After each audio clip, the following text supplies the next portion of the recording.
ഫുട്ബോളിനെ പറ്റി ഞാൻ ചെറുപ്പത്തിലെ എനിക്ക് ഓർമ്മയിലുള്ളത് 98 വേൾഡ് കപ്പാണ്. അപ്പൊ അത് 98 വേൾഡ് കപ്പ് എനിക്ക് വന്ന് ഫ്രാൻസിൽ വെച്ചിട്ട് നടന്നതിൽ ഫ്രാൻസ് ബ്രസീലും കൂടി ഫൈനലിൽ വന്നിട്ട് ഫ്രാൻസ് 3-0 ജയിക്കും.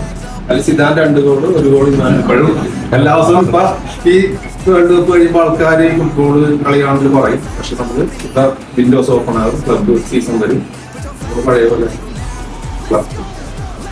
കഴിഞ്ഞ ദിവസം ക്വാർട്ടർ ഫൈനൽ കണ്ടുകൊണ്ടാണോ ഇവിടെ ഇരുന്നുകൊണ്ട് ഓർക്കുന്നത്? മാത്രമല്ല നമ്മൾ അതിന്റെ കൂടെ തന്നെ നമ്മൾ ചിന്തിക്കേണ്ട ഒരു കാര്യം, ഒരു 5 ലക്ഷം മാത്രം ജനസംഖ്യയുള്ള എന്ന് പറയുന്ന രാജ്യം, അതായത് അത് വെറും നമ്മളെ പറഞ്ഞു കഴിഞ്ഞിട്ടുണ്ടെങ്കിൽ സ്ലേവ്സ് തന്നെയാണ് അവിടുത്തെ ആളുകൾ. ഇപ്പോഴും ഒരു പരിധിവരെ ആളുകൾ സ്ലേവറിയിൽ നിന്ന് മോചിതരായിട്ടില്ല എന്ന് തന്നെയാണ് പറയുന്നത്.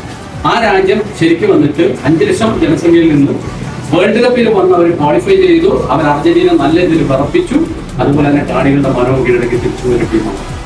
അപ്പൊ അവർ തോറ്റത്തില്ല, പക്ഷെ അവർ തോറ്റെങ്കിൽ അവർ ഏറ്റവും കൂടുതൽ ആരാധകരെ ജനറേറ്റ് ചെയ്തിട്ട് പോയ ടീംസാണ്. അപ്പൊ തോൽവി കൊണ്ട് തന്നെ നമുക്ക് ആരാധകരെ ഉണ്ടാക്കാൻ എന്ന് പറയുന്നത് ഈ വേൾഡ് കപ്പ് കാണിച്ചിട്ടുണ്ട്. പിന്നെ അറിയാൻ തുടങ്ങിയതും 89-ലാണ്. അന്ന് ടി വി ഒന്നും ഉണ്ടായിരുന്നില്ല.